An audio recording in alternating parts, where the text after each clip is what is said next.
violentos, principalmente contra aquellas poblaciones más vulnerables, por ejemplo, los niños y niñas por su corta edad, porque son más pequeños, porque están en proceso de desarrollo, suelen ser mucho más vulnerables a este tipo de violencias, a todo tipo de violencias.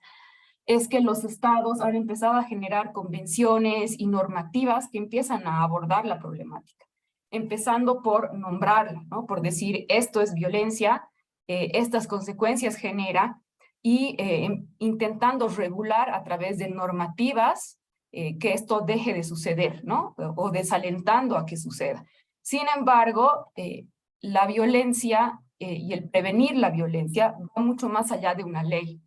Una ley es algo que puede darnos un marco general, pero en realidad la violencia, o como también el amor en su contracara, va mucho más allá de una ley, de una orden que alguien pueda darnos, sino tiene que ver con lo que está dentro del corazón de las personas, con el sentir, con las creencias que tienen las personas que generan el actuar social, ¿no? Entonces, pongo acá una frase que me parece muy importante para reflexionar, iniciar un poco esta conversación, de Immanuel Kant, que indica: si castigas a un niño por ser malo y lo recompensas por ser bueno, él hará lo correcto simplemente por el bien de la recompensa. Y cuando salga al mundo y descubra que la bondad no siempre es recompensada, ni la maldad siempre es castigada, se convertirá en un hombre que solo hace el bien o el mal según encuentra ventaja para sí mismo. ¿Por qué me parece importante esta frase? Porque justamente va más allá de una normativa y de un castigo el abordar la violencia. Tiene que ver con creencias, con sentimientos que están internos en nosotros mismos, ¿no? Entonces, si uno hace las cosas por una recompensa o por evitar un castigo, no está realmente actuando desde su propio ser sincero y genuino, sino está actuando en función de las condiciones que me va a poner la sociedad. Entonces, es importante reflexionar sobre la esencia que tienen los seres humanos, y en esa esencia, si estamos cultivando la violencia, el dolor o el actuar haciendo daño, o si estamos cultivando más bien el amor, que es lo que va a prevenir cualquier acto de violencia, ¿no? Bien, con esto quisiera hacer un poco de hincapié, porque la violencia, justamente, más allá de cualquier ley que nos diga esto está mal, esto está prohibido o esto está sancionado, nos damos cuenta viendo las noticias de que aún así se presenta la violencia, ¿no? Entonces el endurecimiento de las penas a los agresores no es la única solución, sino hay un problema estructural que abordar, que tiene que ver con de dónde surge la violencia, ¿no? Y la violencia, como cualquier otro acto que comete el ser humano, está fundado primero en creencias. Entonces, si uno parte de una creencia respecto de algo, se va a formar una idea respecto de algo, que puede ser una idea acertada o no acertada, o que es congruente o no con la realidad, pero lo que va a hacer esa creencia es generar una actitud. Entonces, si yo creo, por ejemplo, que los perros son malos y me van a morder, yo tengo esa creencia, yo tengo mentalmente esa certeza, yo he aprendido y creo que eso es así, eso va a predisponer, o sea, me va a generar una actitud, una predisposición a actuar, ¿no? Entonces, la actitud que me va a generar es de miedo o de rechazo hacia los perros, ¿no? Y esto va a desembocar ¿en qué? Va a desembocar en una conducta. Es decir, ya si es que yo creo que los perros son malos y mi actitud hacia los perros es tenerles miedo, tenerles rechazo, cuando yo me encuentre frente a un perro, probablemente mi conducta sea escapar de él. Entonces, igual que puede existir una conducta violenta basada en creencias que generan actitudes y que desembocan en una conducta, la violencia funciona de esa manera, y cualquier proceso psíquico que desemboca en una conducta parte de esta base de la creencia que está dentro de las propias personas. Y menciono esto porque eso tiene que ver con lo que se llama la violencia estructural, ¿no? Nosotros generalmente vemos en las noticias y en nuestro entorno social la violencia directa, es decir, ya la conducta como consecuencia de estos dos pasos previos, de la actitud y de la creencia. Pero si queremos realmente pensar estructuralmente de dónde viene la violencia, es importante pensar lo que está por debajo de lo visible, que viene a ser la conducta, que es la violencia cultural y que es la violencia estructural, ¿no? Ahora bien, es importante tomar en cuenta que las cifras de violencia en Bolivia no son muy alentadoras, ¿no? Las estadísticas nos muestran que cada día se registran un promedio de 7 casos de violación sexual contra niños y niñas, cada día. 9 de cada 10 niños sufren alguna forma de violencia. Las niñas, niños y adolescentes son la población más vulnerable a ser víctimas de trata de personas, ya que, de acuerdo a los estudios del Observatorio de Trata, más del 51% de las denuncias por el delito de trata de personas, es decir, cuando una persona es captada para fines de explotación laboral, sexual o de la que fuera, más del 51% de las víctimas de este delito son menores de 21 años. Es decir, la violencia es especialmente enfocada, lamentablemente, en las niñas, niños y adolescentes. Hay algunas investigaciones también por parte de Visión Mundial Bolivia que nos dan algunos indicadores alarmantes. Investigaciones realizadas el 2019, 2020 y también 2021, que se pueden ver acá en la imagen, donde hemos consultado a los niños y niñas. Es decir, nosotros no podemos hablar de lo que les sucede sin preguntarles a ellos mismos en primera persona qué es lo que tú opinas, cuál es tu experiencia, ¿no? O cuál es tu percepción. Y ellos nos han contado en estas investigaciones que perciben a su familia con un rol ambivalente, que por un lado su familia, su entorno familiar es en quienes ellos confían y es su primer núcleo de protección donde van a pedir ayuda, donde van a pedir consejo, donde van a pedir apoyo cuando les pasa algo, pero a la vez, de manera contradictoria, digamos, es el ámbito donde más experimentan la violencia. Entonces, los datos estadísticos nos muestran que los principales agresores de niños y niñas son personas de su ámbito familiar cercano, sean sus propios padres o familia ampliada, que es parte de su núcleo familiar.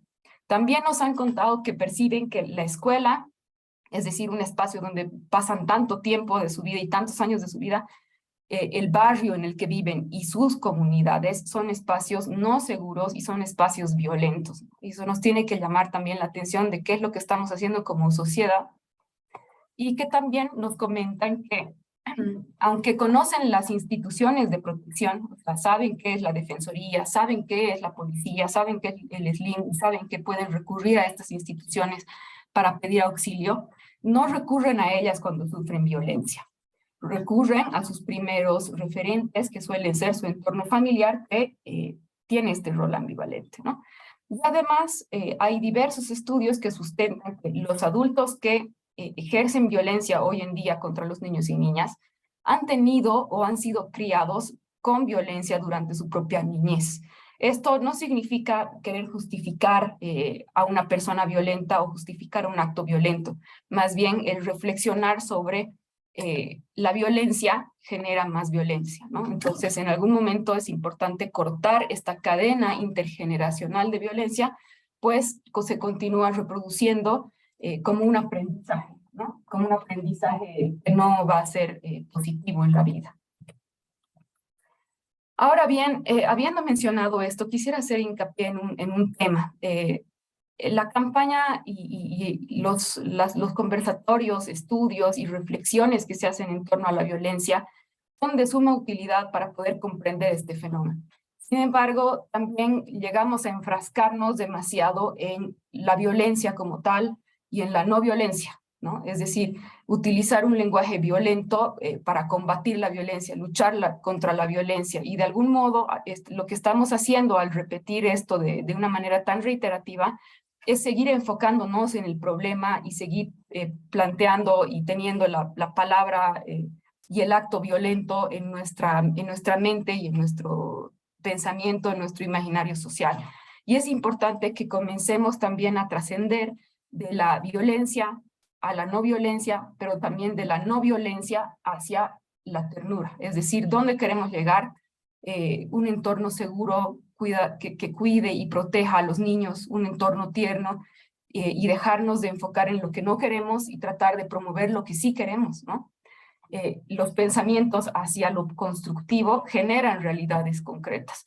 Entonces es importante también poder dar pasos hacia este cambio, un poquito de lógica, partiendo desde el encuentro personal con la ternura, con la protección, con el cuidado, con el amor, eh, pero a partir de también el encuentro que uno mismo puede tener con estas experiencias, encontrarlas en nuestro entorno barrial, comunitario, laboral, familiar, y encontrar ahí posibilidades y vetas para poder más bien reproducir entornos de prácticas de ternura, prácticas positivas que irradien lo que queremos lograr, ¿no? Que son estas imágenes positivas de niños y niñas felices y de personas que no estamos sufriendo este tipo de situaciones violentas. Entonces, es posible generar un cambio ante todas estas estadísticas e investigaciones de violencia, siendo la ternura capaz de trastocar las cadenas intergeneracionales de violencia,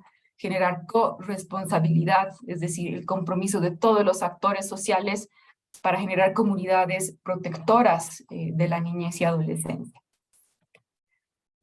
Ahora bien, no es posible hacer un cambio de un día para el otro, ¿no? Y el tema que nos compete hoy tiene que ver con identificar cuando ya se ha producido un hecho violento o se está produciendo y nosotros tenemos la oportunidad de actuar, de identificarlo y actuar a partir de eso. Sin embargo, es importante entender qué efectos puede traer un acto violento en un niño o en una niña y qué consecuencias va a traer también. Muchas veces podemos pensar que una situación violenta se termina cuando termina el acto violento, ¿no? Es decir, hay una situación en la que alguien está golpeando a otra persona, pero una vez que termina la escena violenta, entonces ahí acabó. Pero en realidad esto genera una huella y por eso genera estas cadenas intergeneracionales, ¿no? Entonces, para eso quisiera comentar muy brevemente el proceso del trauma, sobre todo en la niñez, que la niñez es un periodo donde una persona está en proceso de desarrollarse y eso es sumamente sensible, por eso también se dice los niños aprenden como si fueran unas esponjitas, ¿no? Porque es la etapa de la vida donde más se absorben y donde más se aprende y por lo tanto se deja más huella de cualquier experiencia que se viva en esas etapas de la vida, ¿no? Entonces, al igual que se puede aprender muy fácilmente un idioma, se puede aprender muy fácilmente o asimilar muy fácilmente lo que está ocurriendo a nuestro alrededor y aprender muchísimas cosas, también se absorbe y se asimila muy fácilmente un evento traumático en esta etapa de la vida. ¿Y qué es lo que ocurre cuando sucede un evento traumático? No es algo que se borra o desaparece. Comienza con el evento traumático en sí, que puede ser el golpe, puede ser una situación constante de gritos, puede ser una agresión sexual, puede ser una separación de tus papás que sea muy brusca, ¿no? Y que te genere una falta muy fuerte. El evento traumático que fuera, y no hay que invalidar ninguno, subjetivamente cada persona puede sentir y sufrir y doler de una experiencia traumática y es importante no invalidar ninguna de ellas. Pero cuando sucede un evento traumático, lo que sucede es que se activa un mecanismo psíquico de protección, de autoprotección, porque como estamos ante una situación donde todavía somos niños o niñas, todavía no sabemos cómo salir de esta situación, cómo escapar de esta situación, o no podemos hacerlo por el hecho de que somos niños y niñas y no podemos, por ejemplo, tomar ciertas decisiones que sean consideradas, por eso hay la tutela del Estado hasta los 18 años. De alguna manera estamos sujetos a una situación y por la incapacidad y dificultad de copar con lo difícil de este evento adverso o de este evento traumático, lo que sucede es que nuestra mente activa este mecanismo de defensa y reprime o olvida, entre comillas, este recuerdo, evento traumático tan feo que hemos vivido. Pero lo que sucede nunca se olvida, ¿no? Lo que sucede es que se guarda en un recuerdo muy profundo dentro de la mente, dentro del corazón, y ese recuerdo está guardado junto con el dolor que ha producido en ese momento.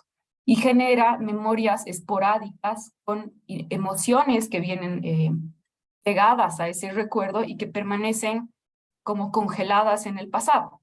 Entonces parece que nos hubiéramos olvidado y han pasado muchos años de que hemos vivido esta situación, Pero ocurre que ante X evento de nuestra vida, ante X circunstancia que algo ha sucedido, ha hecho clic con ese recuerdo y nuevamente se activa esta memoria dolorosa y eso hace que se manifiesten esas emociones intensas que se han guardado que terminan por expresarse en respuestas o reacciones inmediatas que pueden ser impulsivas, reactivas o incluso explosivas por el hecho de que no han sido en su momento procesadas. Directamente se las ha apagado, se ha apagado el foquito y se las ha guardado y han vuelto a salir y han estallado en toda su intensidad.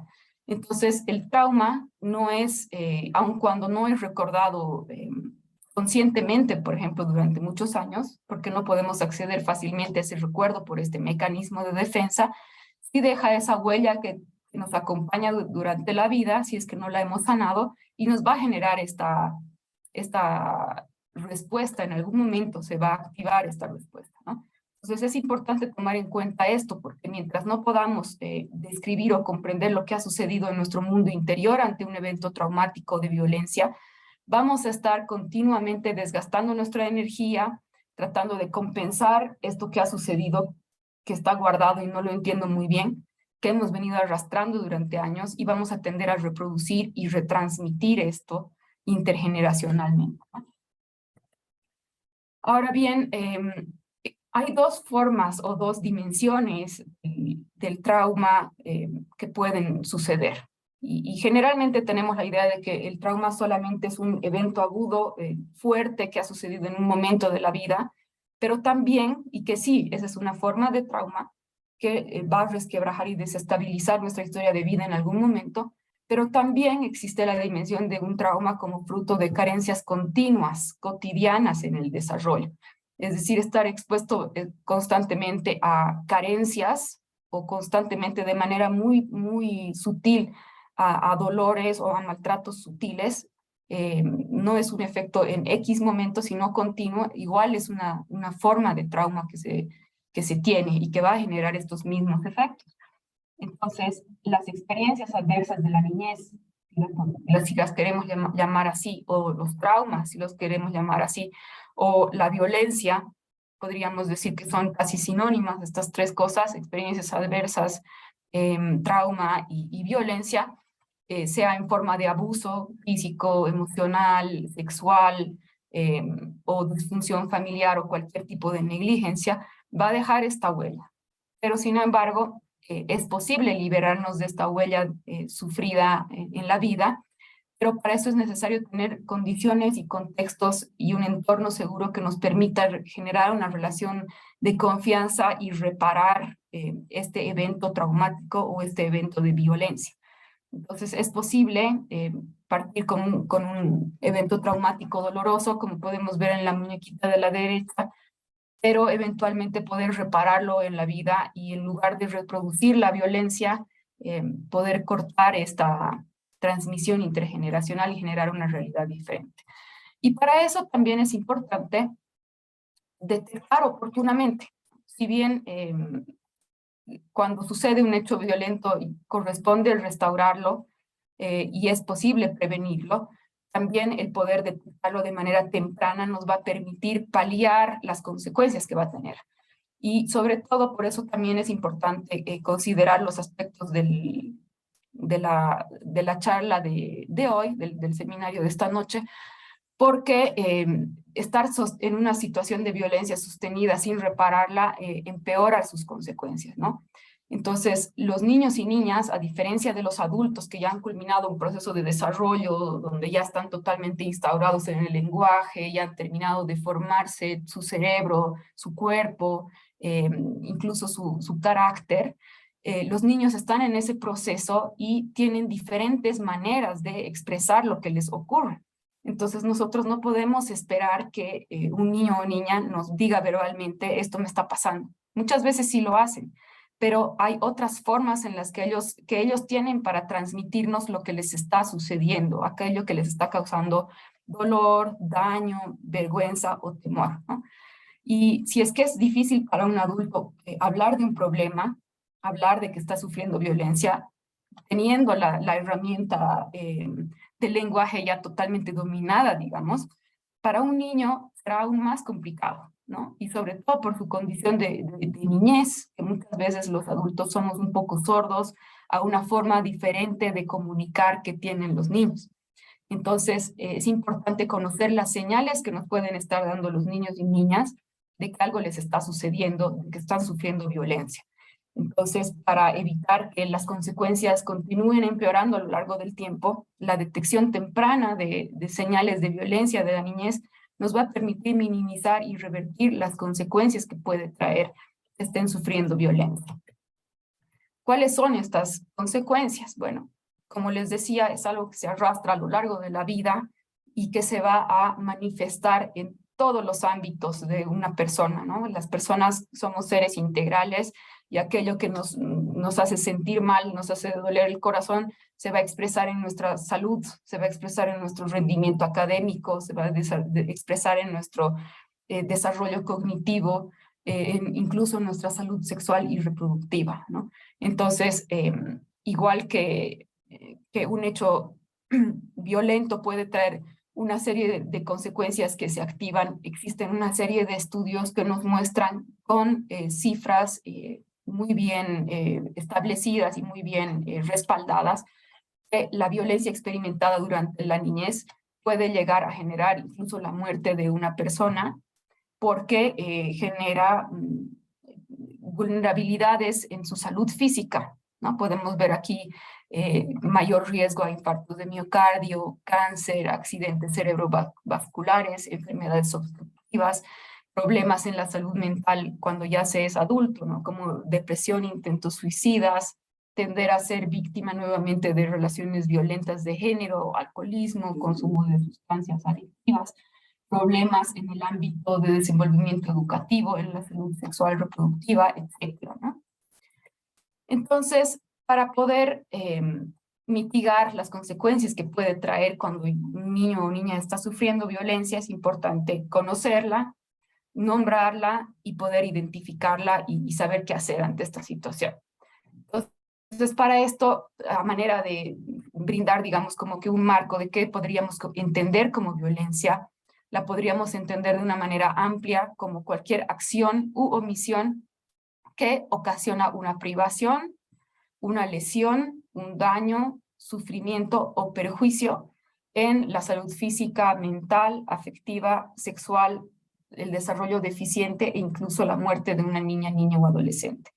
Entonces, en esta definición amplia del código niño, niña, adolescente, si se dan cuenta, menciona dos formas de violencia macro, que es por acción, que suele ser la más fácil de identificar porque es un poco más visible, porque significa un acto, o por omisión, que es la falta de acto, pero que igual puede generar daño.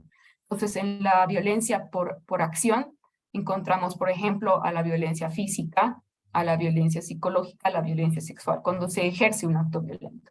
O por omisión, como por ejemplo la negligencia, y no me refiero aquí a la negligencia médica, sino a la negligencia en el sistema de cuidado familiar que necesita un niño o niña que está en proceso de crecimiento y en ese sentido es dependiente de el ámbito familiar. Entonces, cuando el ámbito familiar omite los cuidados, afecto y atención, estamos hablando de una violencia por negligencia. Ahora, sí quisiera ingresar a lo que son el cómo identificar algunas señales de que un niño o niña está sufriendo violencia, pero con la aclaración de que son señales, son signos, son indicadores, no son recetas o verdades absolutas, ¿no? Cada persona subjetivamente reacciona o muestra lo que le está pasando de una manera distinta. Igual que cuando una persona ante un fallecimiento de alguien cercano, por ejemplo, ante un duelo, puede reaccionar de una manera que parece que fuera fría, por ejemplo, y no llorar, y parece que no está involucrado emocionalmente en esa situación de duelo, otra persona puede vivir un duelo, encerrarse, llorar y expresarlo en toda su plenitud. Y eso no quiere decir que haya una forma única, ¿no? Y lo mismo cuando uno está pasando un hecho violento.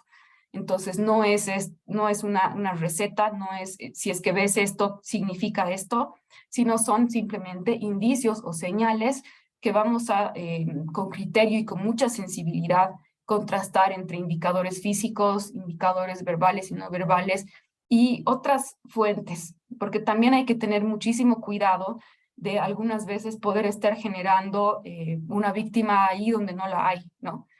Nosotros poder estar interpretando algo donde no existe y más bien estar generando un hecho, victimizando más bien a una persona y nosotros generando el daño.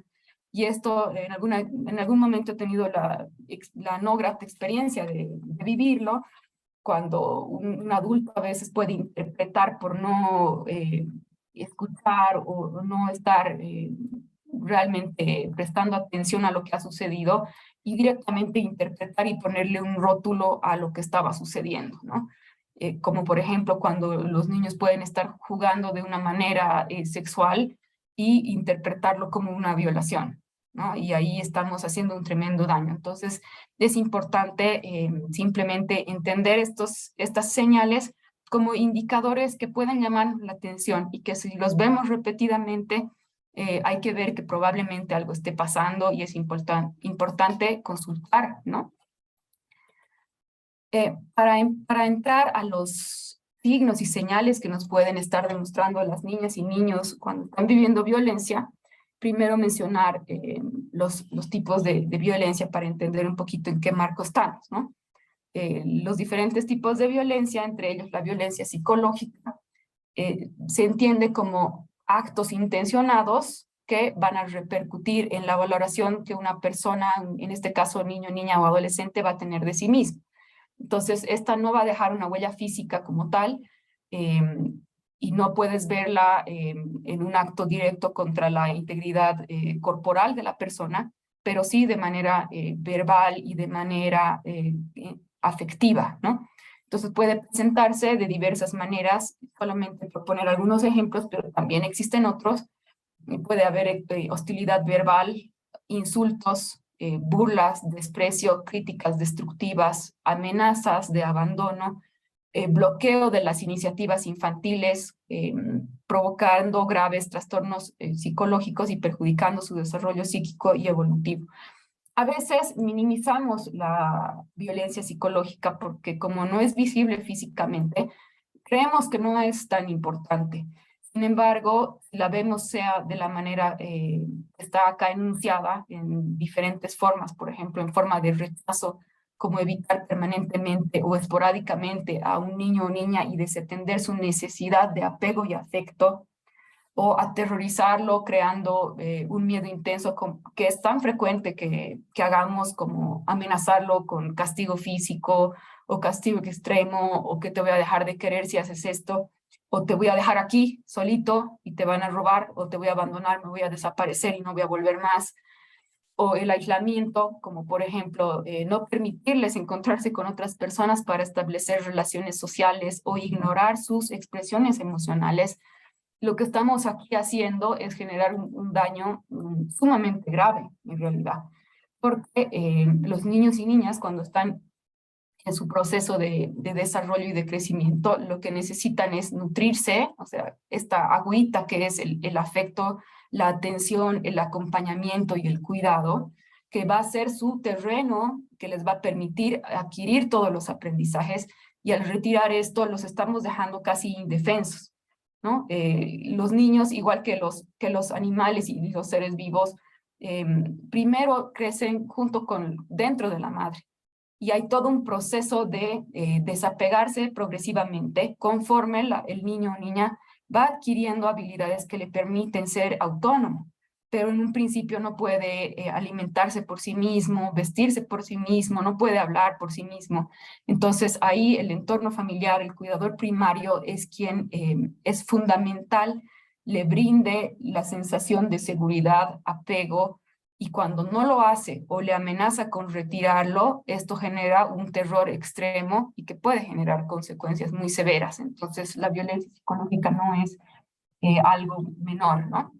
Y la violencia física es una de las violencias más fácilmente identificables y que la vemos en cualquier situación, y a veces también la normalizamos, ¿no? Que vienen a hacer cualquier lesión no accidental que va a provocar un daño ya a nivel físico.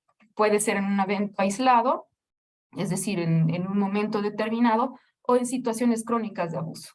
Y existen también, lamentablemente, experiencias donde, habiendo vivido durante años un niño sufriendo, por ejemplo, zarandeo, ¿no? Cuando se les sacude y eso genera daño cerebral porque el cerebro se llega a golpear con el cráneo, y otras situaciones como, por ejemplo, fracturas que se han cicatrizado, que han sanado sin que hayan recibido atención médica, o lesiones antiguas no atendidas durante mucho tiempo, nos dan cuenta de que a veces los niños pueden estar expuestos a constantes episodios de violencia que no están siendo oportunamente atendidos y terminan en una situación de infanticidio, o donde se le, entre comillas, pasó la mano a la persona y ya fue irreversible, ¿no? Entonces a veces, bueno, en realidad la violencia física va en escalada. Puede empezar de un pequeño hecho y llegar a un hecho que termine con la vida de ese niño o de esa niña. Y viene a ser sumamente también determinante en su desarrollo, ¿no?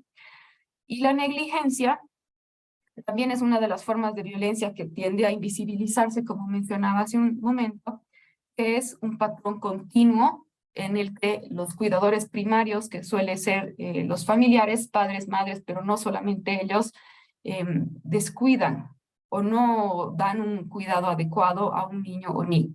Entonces, en esta etapa de la vida, donde los niños y niñas son dependientes de su entorno familiar, pero este entorno familiar no cumple con las necesidades fisiológicas, cognitivas, emocionales y sociales de los niños de manera continua, esto genera también consecuencias terribles e incluso la muerte, ¿no? A veces podemos ver a un niño que constantemente está mal, pero no está golpeado como tal. Pero lamentablemente en algunos casos hemos visto que esto ha llevado a situaciones que ya han sido irreversibles por no haberse podido identificar oportunamente una situación de negligencia. Ahora, es importante no confundir la negligencia con la pobreza ni con la precariedad económica. Es decir, podemos tener una familia que quizá no tenga los medios económicos para brindar cuestiones materiales a los niños, pero sí afectivas, ¿no? Sí de cuidado. Entonces, es importante hacer esa diferencia.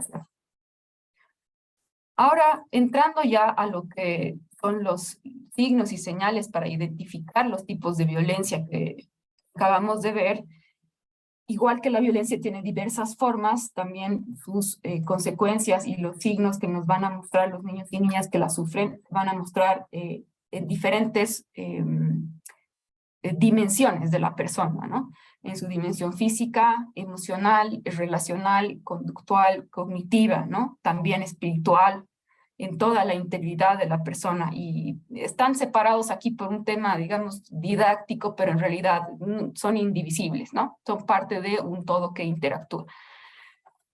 A nivel físico, indicadores que suelen ser bastante frecuentes cuando un niño o niña está sufriendo violencia, los diferentes tipos de violencia pueden ser, por ejemplo, escasa higiene en el niño o niña, hambre o vestimenta inapropiada, problemas o necesidades físicas no atendidas, retraso de crecimiento que no responde a un factor orgánico, digamos, una cuestión genética que tenga una base orgánica, retraso psicomotor o retraso, por ejemplo, cuando tienen que aprender a escribir en la motricidad fina, en la adquisición del lenguaje, en la motricidad gruesa, etcétera. Sobre todo cuando estamos hablando de violencia por negligencia, por omisión, porque cuando no hay la estimulación, la atención necesaria a un niño, sobre todo en la primera infancia, generalmente vamos a poder evidenciar este tipo de indicadores y que llegan a ser tan fuertes como el retraso psicomotor. En los niños de los centros de acogida, de los hogares que le llaman, ¿no? Que le dicen así, como están bajo la atención de una sola persona que no le puede brindar una atención cercana, de verle, de hacer un contacto visual, cuidar a esa persona, digamos, uno a uno, suele suceder que tienen retrasos madurativos muy fuertes y retraso psicomotor muy fuerte. Entonces, en las evaluaciones que se hacen del desarrollo, por ejemplo, los niños que tienen estas situaciones de negligencia o que han crecido en un centro de acogida, en un cuidado institucional y no afectivo familiar, suelen tener este tipo de indicadores, ¿no? También se puede ver a nivel físico problemas de malnutrición, problemas de salud constantes que se enferman frecuentemente, retraso en el crecimiento, como también problemas digestivos, infecciones y algunos indicadores que suelen ser muy relacionados con la negligencia, que son la alopecia, la pérdida del cabello, o tener liendres, caries o infecciones de piel, es decir, cosas que, sí, que se podrían haber atendido en algún momento, pero no lo hicieron y terminan llegando a ser una carie, llegando a ser una alopecia, o llegando a una infección o enfermedad digestiva o incluso malnutrición, ¿no? A nivel emocional, es frecuente también como existe esta falta de soporte afectivo, de apego en el ámbito familiar, un niño que está sufriendo, o niño o niña que está sufriendo violencia psicológica o negligencia o violencia física o violencia sexual también, se apegue fácilmente a desconocidos y tenga incluso contactos físicos inapropiados. Entonces, algunas veces los niños que están sufriendo este tipo de situaciones, en lugar de tener algo que suele ser como un mecanismo protector de los niños, que es ser un poquito desconfiados con una persona que no conocen, más bien ven a un adulto nuevo, digamos, que no conocen y se le apegan, se le agarran y se ponen totalmente a disposición por esta necesidad afectiva, ¿no? También es frecuente que existan trastornos de sueño o pesadillas frecuentes en los niños, que suelen ser con temáticas recurrentes y que muchas veces están relacionadas con la enuresis, el hacerse pis en la cama o incluso la encopresis, cuando no controlan esfínteres y defecan durante el día, y no cuando son pequeños, sino cuando ya tienen más de 3 años, tienen 5 años, tienen 8 años, o incluso hay niños de 10 años o de 12, 13 años que pueden tener enuresis o encopresis, y cuando sucede esto probablemente está asociado a una situación de violencia pasada o actual no resuelta, y será necesario ver qué pasa ahí, ¿no?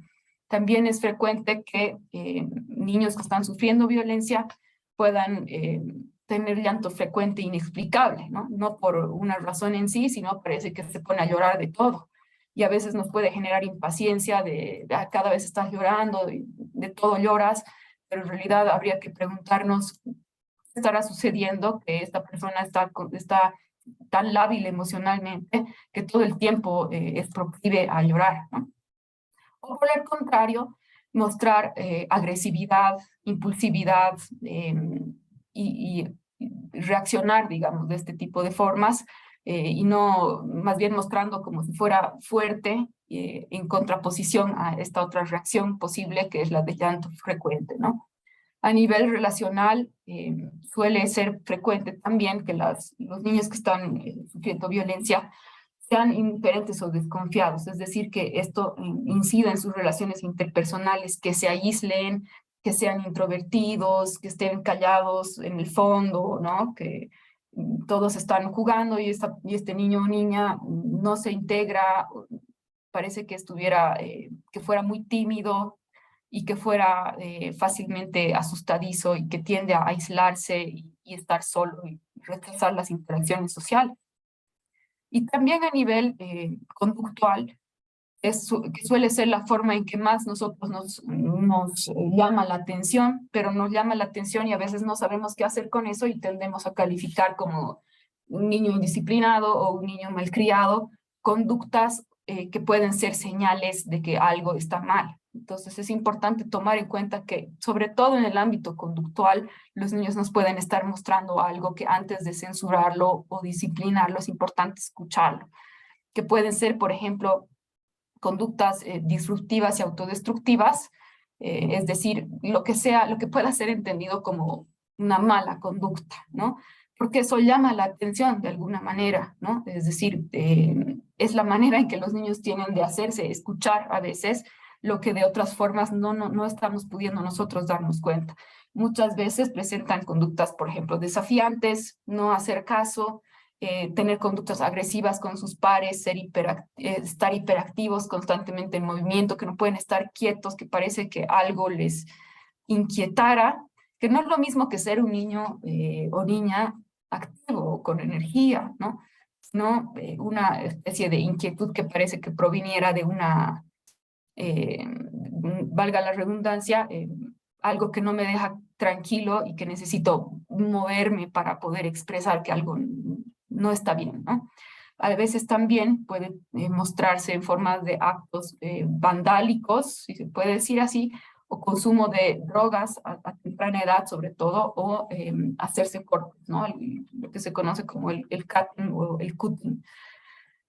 También fugas de hogar, deambular solo por las calles, este tipo de cosas a veces las podemos estar estigmatizando cuando en realidad puede ser una situación de negligencia, ¿no? El estar caminando descalzo en la calle, cerca de personas que pueden estar consumiendo bebidas alcohólicas constantemente, sin zapatos, hurgando basureros, pero en realidad puede ser una situación de negligencia.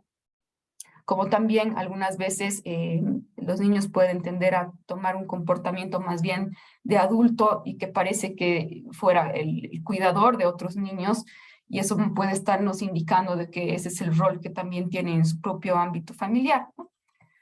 Sobre todo también los dibujos y los juegos que tienen los niños son una forma en la que ellos proyectan lo que les ocurre. Entonces, muchas veces de esas maneras se puede descubrir una situación de violencia que estaba enmascarada a través de los dibujos o del juego.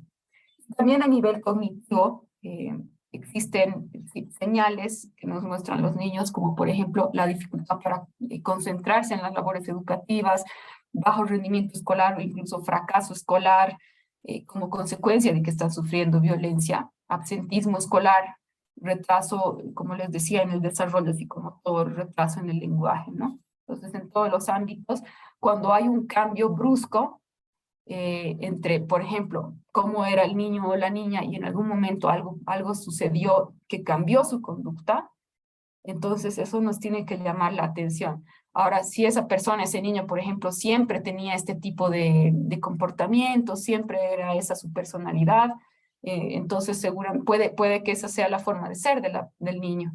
Pero si es que hay un cambio brusco y nos empezamos a ir a extremos de o se apega demasiado a las personas o tiene un rechazo total, ese tipo de situaciones pueden darnos un indicador de que algo está sucediendo. Entonces, hay varios indicadores a combinar, ¿no?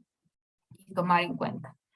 En cuanto a la violencia sexual, la he separado porque es algo particular en su forma de expresarse y también porque genera especialmente consecuencias muy, muy graves, que es entendida como cualquier tipo de contacto sexual de un adulto, de acto sexual que puede ser con o sin contacto, en el que un adulto ejerce su poder para utilizar a un niño o niña como objeto de estimulación sexual y que puede ir desde mostrar pornografía o tomar una fotografía hasta un contacto sexual doloroso e invasivo, ¿no? Y ambas, todas las formas de violencia sexual en todo el esquema de intensidades que puede existir son sumamente dañinas.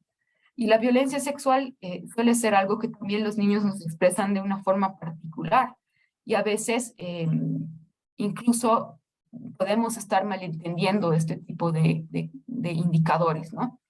Los indicadores físicos son fáciles de identificar porque son visibles, ¿no? Puede ser la ropa rasgada o fluidos o molestias en las zonas genitales o hematomas o infecciones de transmisión sexual, etc. Sin embargo, a nivel emocional y conductual, sí encontramos cosas muy propias de este tipo de violencia que nos muestran los niños y niñas, como por ejemplo conductas sexuales impropias de la edad. Por ejemplo, la masturbación excesiva o la interacción invasiva sexual con pares o agresiones sexuales que tiene el niño o niña con otros niños. Y esto no significa, es decir, existe un proceso de desarrollo psicosexual en la infancia y en la niñez que tiene que ver con la exploración sexual, incluso con la masturbación, incluso con la exploración del otro, de conocer el cuerpo de otro niño. Pero cuando ya esto es algo no propio de la edad, y que está además asociado a un comportamiento erótico o posiciones que pueden no ser propias de una exploración infantil y asociados a escenas bien explícitas, por ejemplo, esta puede ser una señal de que ha habido una situación de violencia sexual o la está habiendo en este momento. También en algunos casos, o sea, puede haber el extremo de una hipersexualización o una conducta sexualizada en los niños y niñas que han sufrido violencia sexual. Pero también puede haber la contracara, otros niños más bien lo pueden demostrar con un rechazo total y un pudor inexplicable a cualquier tipo de contacto físico, incluso exploraciones médicas, ¿no? Como que todo lo referente a la sexualidad es absolutamente rechazado, que es otra manera también en la que nos muestran que algo está sucediendo. Y sobre todo a veces, bueno, sobre todo en los dibujos y en los juegos que realizan los niños, es la forma que utilizan de expresar, de entender el mundo y de expresar sus problemáticas. Entonces, los dibujos nos cuentan mucho. Ahora es importante no sobreentender o no interpretar desde nuestra perspectiva aquel dibujo o aquel juego, pero si algo nos llama la atención, como por ejemplo los dibujos que podemos ver aquí, que son bastante llamativos, de que son incluso bastante siniestros los dibujos, de que son amenazantes, ¿no? De que algo realmente extraño sucede. Entonces, esta es una señal para preocuparse y probablemente consultar con una persona, con un profesional. Ahora aquí lo que quisiera hacer hincapié es los comportamientos de las personas no nos definen. Y en este sentido hay que tener mucho cuidado cuando estamos ante una niña o niño con este tipo de conductas. Y quisiera simplemente reforzar con los comportamientos que tengo, no definen lo que soy, no definen lo que está en mi corazón. Entonces, si yo estoy sufriendo en mi corazón una experiencia violenta, eso se va a reflejar en mis comportamientos, pero eso no quiere decir que yo sea en sí eso que estoy haciendo, ¿no? Acá hay algunos dibujos reales de cómo los niños nos pueden estar expresando de alguna manera lo que les está sucediendo. Y no necesariamente es cuando, ¿sabes? Sentate y dibújamelo, no cuando ellos mismos están en un espacio solitario, donde ellos necesitan expresarse y podemos encontrar algunas cosas que están pasándoles y que tendrán que llamarnos la atención para tomar las cartas en el asunto. Sin embargo, no quisiera, como decía al inicio, quedarnos solamente en estas señales de violencia y listo, ¿no?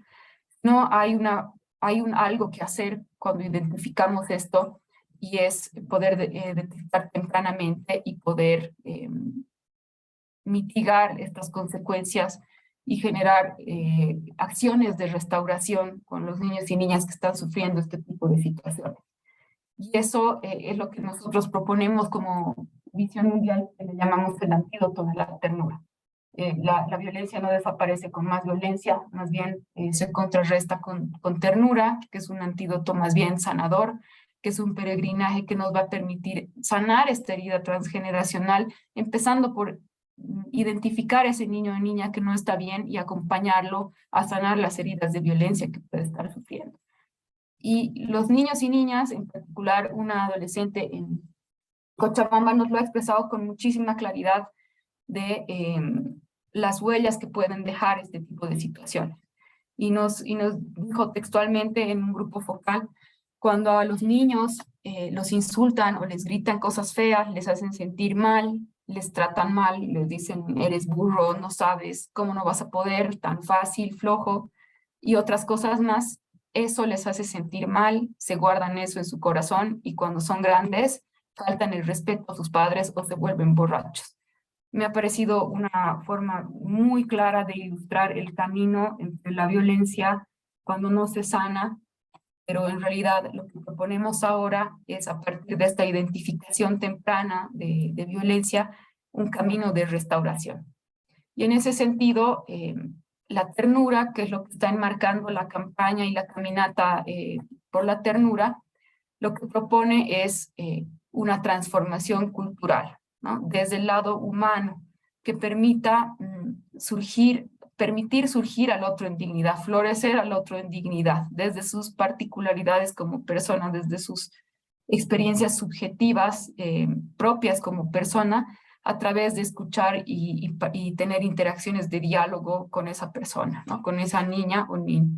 Y tiene un poder, al igual que la violencia, tiene un poder destructivo impresionante. La ternura, en su contraposición, tiene un poder muy fuerte, pero es muy sutil, muy delicado, pero su influencia es sumamente profunda y sumamente duradera. En uno de los estudios realizados sobre la salud mental en los niños y niñas que hemos realizado el año pasado, a fines del 2021, hemos encontrado que existen igual que existen correlaciones entre experiencias violentas y reproducir la violencia, existen fuertes correlaciones entre tener fortalezas familiares y un entorno protector y tierno con el poder reproducir esto y además tener una reacción resiliente ante cualquier situación adversa o violenta futura y poder sanar los traumas. Entonces, la ternura es como un antídoto que permite sanar esa herida a largo plazo y está basado en un vínculo que cuida de manera constante a los niños y niñas, eliminando de cualquier práctica que tengamos el castigo y la dominación y reemplazándolo con el cuidado y el acompañamiento tierno que puede ejercer un adulto, ¿no? Hola, Y esto Ale. eh, creo que hay Espera, alguien espera, con... mi curso voy a... Entonces, igual que la violencia puede traer una serie de consecuencias, como veíamos en el arbolito hace un momento, también la ternura como antídoto de la violencia nos va a permitir paliar eso y más bien generar autoconfianza y autoestima, salud física, mental, mejorar el desempeño académico, habilidad para relacionarnos con otras personas, resolver pacíficamente los conflictos, desarrollar nuestra capacidad de diferenciar lo bueno y malo, ¿no? Como decíamos en el inicio, en la cita de Kant, desde el punto de vista ético y no desde yo lo hago por una recompensa o por miedo a un castigo, la capacidad para cultivar relaciones interpersonales amorosas, de ser buenos padres, mentores y cuidadores. Y además, y quisiera también resaltar esto, que es algo que es necesario plantearlo ante los estados, los servidores públicos y la sociedad en general, que invertir o insumir recursos en la primera infancia es una inversión. Es una inversión que nos va a generar un gran retorno porque si invertimos en procesos de crianza y de formación integral en niños y niñas, vamos a permitir que las personas de la sociedad alcancen su potencial, superen las adversidades y eso va a generar que cuando sean personas adultas, sean personas productivas laboralmente, sean personas activas y si lo queremos ver desde el lado de inversión, lo que estaríamos generando es capital humano con personas capaces de tener acciones de alto rendimiento económico y social. Entonces, es importante invertir en la primera infancia, en la protección y en la ternura para todos los estados y sociedades. Y eso empieza también por un proceso de nosotros mismos. Difícilmente vamos a poder generar entornos seguros, protectores y libres de violencia si nosotros mismos somos personas heridas que todavía no hemos sanado estas experiencias adversas, a partir de ello irradiarlo a otros cuidadores, padres, madres de familia y también entornos comunitarios, entornos barriales, entornos municipales, ¿no? Para ello, el único material que no puede faltar es el cuerpo, que es el que carga nuestra historia y que nos permite conectarnos con la otra persona y es nuestro instrumento que nos va a permitir aprender, entre comillas, la ternura, ¿no? Y bueno, con esto simplemente ya estaría terminando para comentarles que existe una diversidad de herramientas que nosotros podemos implementar para poder generar este tipo de estrategias, ¿no? Existen desde guías que profundizan en los aspectos que hemos visto de identificar la violencia, pero también metodologías que nos hacen reflexionar sobre la transformación de estas estructuras violentas que tenemos también sanar nuestras propias heridas transgeneracionales que requieren acompañamiento terapéutico, amoroso, y que es lo que nos va a habilitar para poder transmitir esto a los demás. Y les invitamos en este sentido a poder ver un poco más de las metodologías de ternura en las páginas que están también señaladas en estas diapositivas. Creo que me he extendido un poquito del tiempo, era bastante contenido para trabajar en una sola sesión, pero bueno, he tratado de resumirlo y bueno, quedo atenta ante cualquier duda o pregunta. Muchas gracias. Muchas gracias, Adriana. Realmente, de verdad, qué importante es este tema. Vamos a pedir que por favor pongan en mute sus micrófonos, por favor, para poder continuar con el tema de las preguntas. Acá tengo una pregunta, dice, ¿cómo podemos acceder a estos materiales? Bueno, podemos nosotros brindarles directamente los materiales, tal vez podemos anotar ahí el número de corporativo Jenny, yo lo voy a poner ahorita en el chat, porque con gusto se los compartimos. Es necesario profundizar en estos temas, entonces pónganse en contacto por favor con el número de celular que les acabamos de poner en el chat. Pero también están para descarga en la página de www.conexionternura.com, donde están las metodologías completas, e incluso hay cursos virtuales de Escuela de Ternura y de Bálsamo de Ternura. Si ingresen ahí, hay toda una página promoviendo el practicar la ternura, y en una de las pestañitas pueden encontrar recursos ternura, de ahí pueden encontrar los materiales completos que están acá proyectados en pantalla. Muy bien, después tengo cinco consultas que las voy a así como leer en general para que tú puedas tal vez empezar acá dice Pedro, nos dice, les van a enviar por correo. Luego dice de Silvia Ajata, dice, buenas noches, ¿cómo podemos reconocer los signos de violencia en un niño? Si no tiene mucha comunicación, dice, ¿no? Si no tiene mucha comunicación, exacto. Sí. Gracias, Silvia, por la pregunta. Es muy importante porque hay niños que, especialmente pequeñitos, que todavía no hablan, por ejemplo, ¿no ve? O que pero eso no nos va a impedir necesariamente poder identificar lo que le puede estar sucediendo. Dependiendo de la edad del niño o niña, lo importante es podernos sentar y que juegue, por ejemplo. Si estás con un niño o niña que tendrá 2 o 3 años o 4 años y todavía no habla o no está muy desarrollado el lenguaje, por ejemplo, no te va a expresar con claridad esto me está sucediendo, sentarte y jugar con ese niño o ver cómo juega es una manera en que te va a ayudar a ver lo que está sucediendo, ¿no? Además, no solo eso, los patrones de sueño son bien importantes, patrones de alimentación, si tiene buen apetito o rechaza el alimento, si es que está activo o parece constantemente cansado, si es que está en una edad que debería controlar sus esfínteres, por ejemplo, pero se está haciendo pis en la cama, pueden ser otras señales que podemos identificar. Pero ahí depende mucho de la edad del niño y de sus características psíquicas en las que se encuentra, ¿no? Entonces, requeriría un poco de especificidad en el caso por caso. Y si tienes alguna inquietud específica, Silvia, para consultar, entonces con gusto también te pones en contacto para que podamos responder con más precisión la inquietud que estás planteando. Muchísimas gracias. También consultan respecto a los padres que tienen que trabajar, que salen todo el día. ¿Qué consejo podrías darles tú para poder evitar o darse cuenta de que algo está sucediendo?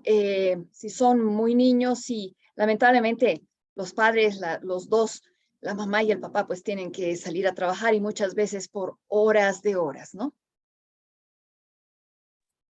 Creo que la comunicación es un tema bien importante, ¿no? Uno puede no estar durante toda la jornada, pero cuando está, realmente estar presente en el preguntar cómo estás, qué has hecho hoy día, qué te ha gustado de tu día, qué no te ha gustado, em, o percibir, te siento triste o te siento malhumorado, te está pasando algo, o si es que son todavía pequeñitos, interactuar en los espacios en los que sea posible, porque en esas pequeñas interacciones uno conoce a sus hijos e hijas, conoce qué le gusta, qué no le gusta, cuál es su forma de sentarse, cuál es su forma de reaccionar cuando está cansado, cuál es su forma de reaccionar cuando está aburrido. Y cuando notemos algo diferente, si conocemos a nuestro hijo o nuestra hija, y notemos algo diferente, eso nos va a ayudar a pensar algo puede estar sucediendo. Entonces pararé mis antenas y miraré un poco más de cerca, y si es que realmente creo que algo está pasando, pues pediré ayuda inmediatamente. Pero eso va a ser si es que nosotros conocemos e interactuamos cotidianamente, aunque no sea estar todo el día con los niños y niñas, ¿no? Así llegamos a conocerlos. Muy bien. Acá Juan Carlos pregunta, los maestros y maestras, ¿cómo deben actuar ante las señales o signos de violencia identificados en los niños, niñas, según sus recomendaciones? Bueno, qué importante pregunta también, porque justamente hacía alusión a la corresponsabilidad, ¿no? Y que el tema de identificar la violencia y generar entornos de protección y de ternura no es solamente una tarea de los papás y de las mamás, también de todos del entorno educativo, comunitario, etcétera, ¿no? En ese sentido, hay incluso por ley, y se han desarrollado con base en la ley 548, el Código Niño, Niña, Adolescente, la obligatoriedad que tienen las unidades educativas, uno, de prevenir la violencia a través del contenido de prevención en la currícula educativa, pero también en acciones concretas en los entornos educativos que permitan la identificación temprana y las rutas de referencia y contrarreferencia. Existe lo que es la convivencia pacífica y armónica, y la ley y los programas desarrollados y protocolos desarrollados que se desprenden de la ley señalan diversos mecanismos que se tienen que tomar en cuenta. Y uno de ellos es, si yo como maestro o maestra estoy identificando en aula que este niño constantemente se ausenta por varios días, por dar un ejemplo, y llega maltratado, llega con golpes o llega retraído después de haber estado bien 2 semanas, llega y de pronto está extraño el niño, su comportamiento. Entonces tengo que informar a la dirección y tengo que activar el mecanismo de referencia a la defensoría para que se realicen las entrevistas correspondientes. Ahí es bien importante, si es que el niño o niña viene a mí como maestra o maestro para pedirme ayuda y contarme lo que le está pasando, escucharle y hacer la contención emocional, que básicamente significa escucharle, creerle y acompañarle, sin censurarle, sin prometerle cosas, ni hacerle asustar por lo que me está contando. Y a partir de eso, de la confianza que me ha otorgado ese niño o niña al contarme esto, activar este protocolo de referencia de casos. Entonces es importante también ahí tener el cuidado de no cuestionar, no preguntar y no hacer una entrevista al niño o niña sobre lo que ha pasado. Si te está contando, tomar nota con todos los detalles que te esté contando en ese momento espontáneamente, pero no empezar a indagar por fuera de lo que corresponde, porque podemos estar ahí por no ser la persona experta formada en ese tema, pero no tenemos por qué serlo, podemos estar metiendo la pata, ¿no? Entonces, escuchamos, tomamos nota, informamos a dirección y contactamos con el mecanismo de referencia y contrarreferencia para que la defensoría se haga presente, haga la entrevista correspondiente y tome las acciones que sean necesarias. Y bueno, el tema de la contención inmediata, que es muy importante, ¿no? Muy bien. Acá, bueno, se nos están llenando las preguntas y la gente sigue ingresando, pero bueno, acá vamos leyendo las preguntas. Dice, ¿cómo comenzar una conversación cuando se sospecha de un abuso físico y sexual? ¿Cómo ¿Me puedes repetir, perdón? ¿Cómo comenzar una conversación cuando se sospecha de un abuso físico y sexual con el niño? Depende del rol que tengamos. Si es que es en un ámbito familiar, si es mi hijo o mi hija, eh, la pregunta abierta, ¿no? ¿Cómo estás? No sé, ¿quieres contarme algo? O te noto preocupada, te noto incómoda o te noto triste. ¿Hay algo que me quieras contar? ¿Hay algo que te esté pasando? Hacerle saber que vamos a guardar confidencialidad en la medida de lo posible y que vamos a buscar ayuda para apoyarle y que le vamos a creer en lo que nos está diciendo y que vamos a proteger a la persona de la situación que está viviendo, ¿no? Y que nos exprese todo lo que nos tenga que expresar si es que somos su referente familiar. Si somos parte del sistema educativo o alguien de la comunidad o del barrio o vecino que no somos familiares de esa niña o de ese niño, también podemos hacer también una pregunta amplia. Es importante no hacer preguntas direccionadas, porque a veces los niños, por tratar de complacer a un adulto, por tratar de obedecer, digamos, nosotros hacemos las preguntas de manera direccionada, nos van a terminar dando las respuestas esperadas, ¿no? Si yo le pregunto a una niña, ¿te ha pegado? ¿Te ha tocado? Probablemente me va a decir sí. Es mejor hacer una pregunta abierta de qué es lo que ha ocurrido, ¿no? Y si estamos ante una sospecha seria de un abuso sexual o de violencia física, es mejor más hacer una pausa y consolar al niño o niña y hacer ya la referencia a la instancia de protección correspondiente, ¿no? A la Defensoría de la Niñez y Adolescencia. Muy bien. También Silvia Jata dice, en casos de violencia sexual, claro ejemplo, el caso que salió en las noticias, la niña de 13 años, sus padres no tenían ni idea por lo que estaba pasando. Su entorno familiar no logró identificar las agresiones. ¿Cómo podemos identificar? Gracias. Bueno, hay una diversidad de maneras, ¿no? En el caso que creo que al que te refieres, habían algunas señales, lamentablemente habían algunas señales y incluso se llegaron a tomar ciertas medidas, pero el sistema fue el que falló, ¿no? Si es que estamos hablando del caso que salió en la mañana, que con un desenlace muy lamentable. Y a veces por eso es importante no esperar que nos cuenten, no esperar ver una persona con una ropa ensangrentada, sino ver un cambio en su conducta. Y para eso hay que estar presentes y disponibles emocionalmente. Entonces, esta niña, por ejemplo, si estamos hablando del mismo caso, ella escribía y manifestaba de diversas maneras algo que le estaba sucediendo, su tristeza, su amargura, eh, pero tal vez no sabíamos muy bien cómo abordar eso. A veces por temor y por no saber cómo abordar, se deja pasar esta situación hasta que ya es muy tarde para hacerlo, ¿no? Entonces, las señales que les había comentado, conductas sexuales precoces, conductas sexuales que no son propias de su edad, cuando juegan de manera sexual muy explícita, manifiestan posiciones adultas o terminología adulta, o agreden sexualmente a otros niños, pueden ser señales de alarma de que está sufriendo violencia sexual, o cuando no quieren ni que le toques, ni que te acerques, ni sacarse la polera frente a un familiar. Algo raro puede estar sucediendo, entonces no hay que tener miedo si en nuestro ámbito familiar está ocurriendo eso, acercarnos, pero con serenidad y preguntarle si es que algo le está ocurriendo, ¿no? Muy bien. Luego tengo otras 3 preguntas que las podemos conjuncionar. Dice, buenas noches, ¿qué métodos e instrumentos podemos o debemos utilizar para erradicar la violencia en las niñas, niños? Otra persona dice, ¿existe algún material o herramientas para realizar la contención emocional a los niños, niñas?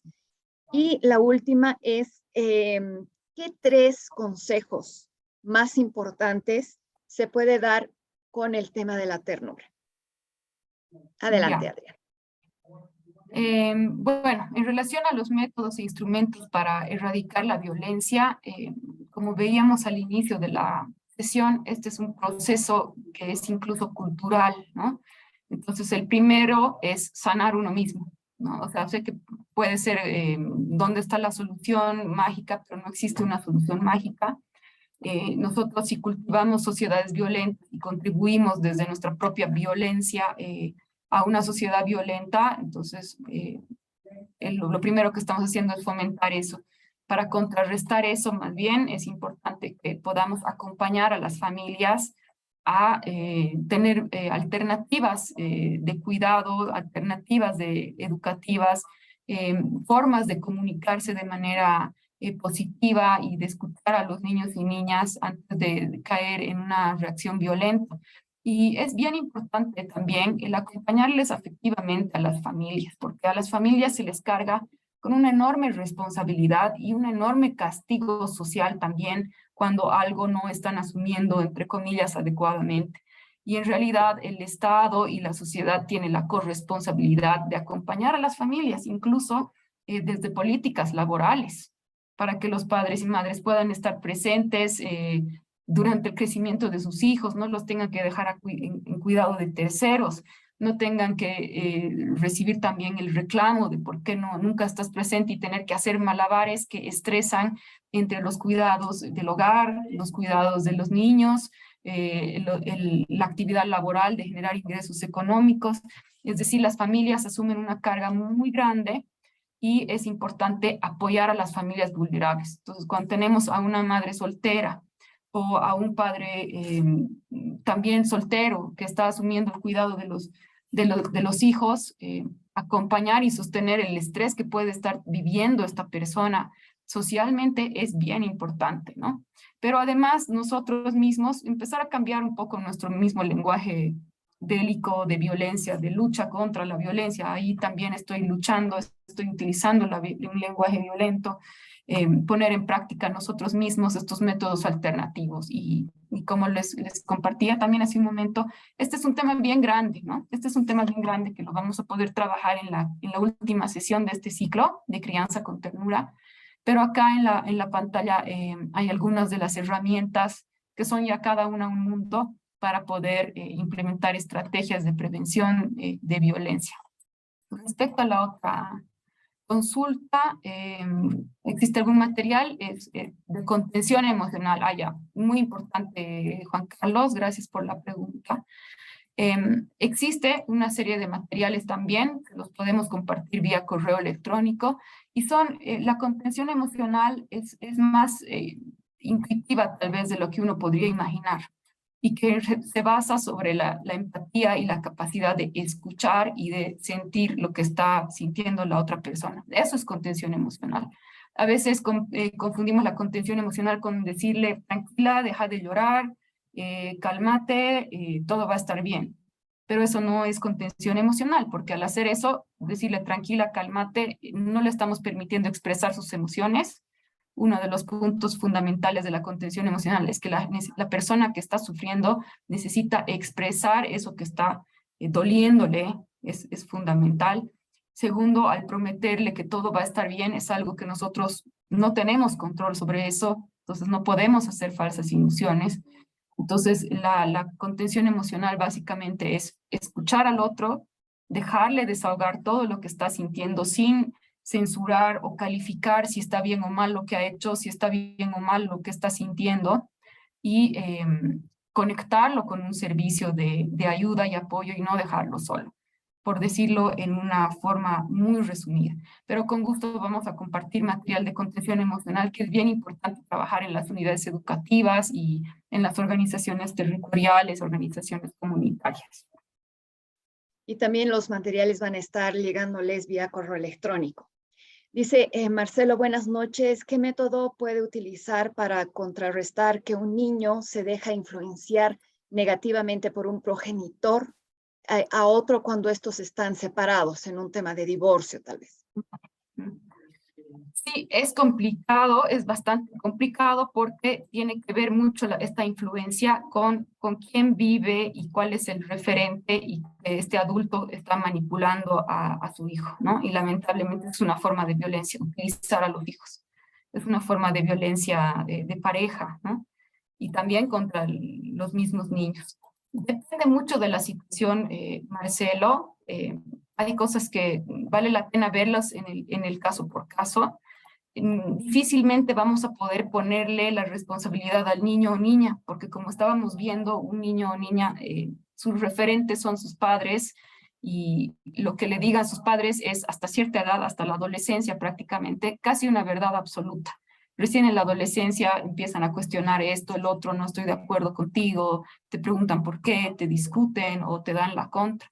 Pero cuando estamos hablando de niños y niñas más pequeños, suelen apegarse mucho a un referente y la estrategia, bueno, es muy, muy complicado de pensarla, tendríamos que ver realmente el caso, pero dependiendo de la edad del niño, si es que el niño es un poco más grande y se le puede explicar la situación, no cayendo en la misma manipulación o influenciación intencionada, pero decir, mira, estamos separándonos, tu papá y yo, tu mamá y yo nos estamos separando porque no nos llevamos bien. Quiero que tú me digas lo que sucede, no importa si te parece bien o mal, simplemente lo que me cuentes, yo te voy a creer y tratar de no ejercer influencia a través de las emociones, ¿no? Y bueno, tener en cuenta también que probablemente cuando recurrentemente ese niño o niña vaya donde el otro progenitor, va a volver con una actitud distinta. Entonces hay que tomar nota también de cómo está yendo, con qué actitud está yendo y con qué actitud está volviendo, ¿no? Y si es que es un niño que tiene una edad relativamente avanzada, es bien importante poder establecer un diálogo bien sincero. Los niños son mucho más, entienden mucho más y tienen mucho más claridad de lo que a veces uno piensa. Pero Marcelo, depende muchísimo también de la edad del niño o niña y de la situación. Bueno, vamos con la última pregunta. Laura Isabel dice, buenas noches. Si ya hubo agresión sexual en una niña de 9 años el año pasado, recién, desde mayo de esta gestión, yo como maestra me hice cargo de ella, pero no sé cómo debo hacer para que la niña tenga mayor confianza con sus compañeros. Ella confía en mí, pero no así en los demás. Qué lindo, Laura Isabel, el apoyo que has brindado a esta niña. Yo creo que yo creo que la ha salvado de una situación mucho más terrible. Si bien ella ya ha vivido algo muy duro, yo creo que el soporte que le estás dando es fundamental y yo creo que eso es muy, muy significativo para ella. Así que realmente reconozco esa importante acción tan linda, Laura. Primero eso, ¿no? Es un proceso progresivo. Entiendo que ya ha sucedido esto el año pasado, no sé desde cuándo estará bajo tu cargo o bajo tu apoyo esta niña. Hay que tener paciencia en que se vaya adaptando. Cualquier situación nueva es algo diferente para todos. Me imagino que para ti como maestra también asumir esto es un desafío que va a requerir adaptación y también para ella porque está en un ambiente nuevo, ¿no? Es importante que tengamos el cuidado de no señalar a la niña, de que no se conozca de que ha tenido este antecedente que puede hacerla diferente en el aula, sino que vaya integrándose tranquilamente. Y a veces uno por querer, a veces uno se pone ansiosa o se angustia por querer que las cosas salgan bien y a veces uno quiere apurar un poquito las cosas, pero yo te sugiero que tengas un poco más de paciencia, dejes pasar el tiempo, que es lo que mejor permite que nos vayamos adaptando a las situaciones. Ella va a ir naturalmente adaptándose y si es que continúa inquieta, pues es parte de su proceso de curación, ¿no? Entonces, lo mejor que puedes hacer ahorita es simplemente continuar como en ese proceso de acompañamiento y ten un poco de paciencia, no va a ser un proceso fácil, así que tampoco hay que apurarlo. Muchísimas gracias, Adriana. Realmente parece que solamente es la punta del iceberg todo lo que nos has conversado. Realmente un tema tan grande, tan profundo y que a veces uno dice, por Dios, o sea, 9 de cada 10 niños, cada minuto, cada segundo, un niño está siendo vejado en sus derechos. O sea, realmente a veces uno se siente tan impotente ante toda esta situación de violencia. pero realmente tener la opción de escuchar este tipo de charlas, de escuchar a este tipo de profesionales, ayuda y mucho. Y existen las metodologías y los profesionales que van a ir guiando en toda esta serie de campañas, toda esta serie de movilizaciones que Visión Mundial Bolivia está haciendo. Todos ustedes están cordialmente invitados para este 13 de noviembre, el domingo 13 de noviembre. Vamos a estar todos en las calles de Cochabamba para poder decir las familias allá en Cochabamba y a todas las familias de Bolivia, basta con este tema de la violencia. Vamos a contrarrestar con el antídoto de la ternura. Muchísimas gracias, Adriana Segada. Muchísimas gracias a todos ustedes que estamos cerca de las 200 personas. Muchas gracias al equipo de marketing de Visión Mundial Bolivia. Y bueno, muy buenas noches a todos y estén atentos porque todos los jueves estamos también por ATV 15 minutos antes de las 8 de la mañana. Muchas gracias a todos. Muy buenas noches. Gracias, Adriana. Gracias, buenas noches.